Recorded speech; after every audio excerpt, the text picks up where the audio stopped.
madaxweynaha dalka Mareykanka Donald Trump ayaa mar kale weeraray xildhibaanad Ilhaan Cumar. madaxweynaha Mareykanka Donald Trump ayaa muujiyay mar kale sida culeyska ugu noqotay hadaladii xildhibaanad Ilhaan ee laga soo doortay Minnesota ka soo yeeray. Trump oo la hadlayay dadka Yuhuudda ee isbahaysiga leh xisbiga dimuqraadiga ayaa khudbad muddo saacad qaadatay waxa uu jeedinayay dadkaas wuxuuna sheegay in dimuqraadigu inuu yahay xisbi necab dadka Yuhuudda ah.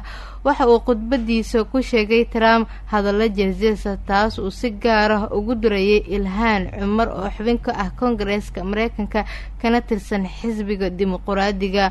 waxaan u mahadcelinayaa xildhibaanada, waxaan si gaar ah ugu mahadcelinayaa xildhibaan Ilhaan Cumar.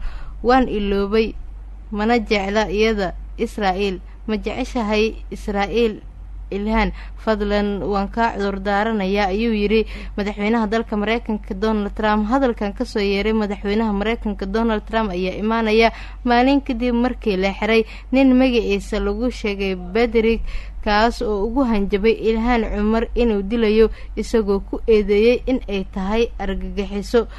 muddo saacad ah ayuu hadlayay madaxweynaha dalka Mareykanka Donald Trump waxaana uu sheegay Ilhaan Cumar in ay tahay xildhibaanad aad u necab Israa'iil iyo Yuhuudaba, wuxuuna sheegay in uu ka cudur daaranayo Ilhaan Cumar. ugu dambeyn dhageystayaal waxaan kusoo gabagabeynaynaa Donald Trump waxa uu lumiyay xubintii ugu muhiimsaneed ee golaha wasiirada sida ay sheegeen siyaasiyiinta ugu caansan ee dalkaas. madaxweynaha dalka Mareykanka ee Donald Trump ayaa lumiyay xubintii ugu muhiimsaneed wuxuuna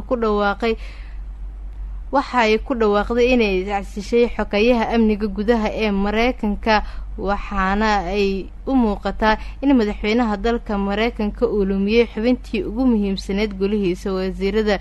siyaasiyiinta ugu caansan ee dalka Mareykanka ayaa sheegay in xogayaha amniga gudaha ee dalka Mareykanka iscasilaadeeda ay jab weyn ku tahay Mareykanka. Donald Trump ilaa iyo hadda wax war ah kama soo bixin